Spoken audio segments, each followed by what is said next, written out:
Hello, how are you? My name is Santiago Flores. I am 19 years old. I'm currently studying industrial engineering. My hobbies are the gym, breathing, and time with friends and family. I am from the city of Bogota,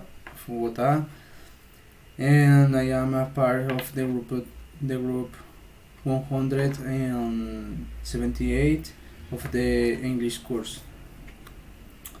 At some point in the year, I go on a trip to the department of Santander. I usually go with my family and their widow and kids activities.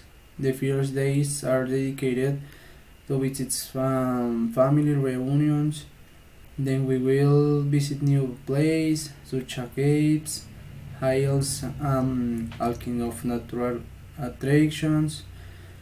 But we also have days of total rest where we started all day in bed, very relaxed. These days is if I have to deflect, I literally transform everything every day. The weather was pleasant. Allowed we went to place date were to hate it what is called, and also the heat was often very pleasant. Thank you.